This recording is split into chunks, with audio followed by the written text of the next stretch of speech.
Here are 3 things to know. Leonard Cure was killed on Monday. A Camden County deputy pulled over Leonard Cure after the sheriff's office says he was driving 90 miles per hour in a 70-mile-per-hour zone. Now, the sheriff's office says Cure assaulted the deputy during the traffic stop before he was shot and killed. And Tuesday, we learned Cure had previously spent 16 years in a Florida prison on a wrongful robbery conviction.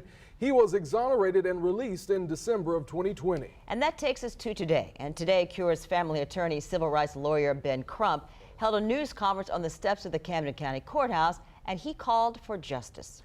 And we have team coverage for you tonight on today's new developments in this story. Destiny McKeever is on your side going over what we're learning from the newly released body camera footage from the Camden County Sheriff's Office. But first, Cheyenne Cole is on your side live in Camden County. So before we get to that video, Cheyenne is going to talk about the family and the attorneys and what they had to say today. That's right, Anthony. I talked to the family right after they watched that video. His brothers were saddened and just wish that the encounter had ended differently, though they did say that they felt like the deputy approached Leonard Cure aggressively when he stepped out of his patrol car and started yelling at him. They say the thought of going back to jail probably triggered Leonard, and that's why he stopped cooperating during that traffic stop.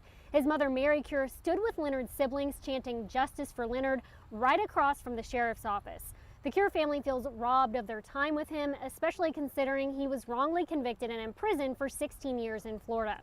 He was put on trial twice for a robbery he didn't commit, then exonerated and released less than 3 years ago. His mother reflected on how during that time she drove back and forth to visit him in prison.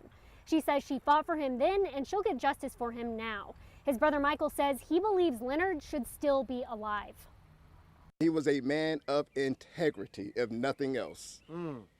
My brother mattered to us. That's right. He had dreams, aspirations, and goals. He did not deserve to die. Was he an angel? Was he perfect? Absolutely not.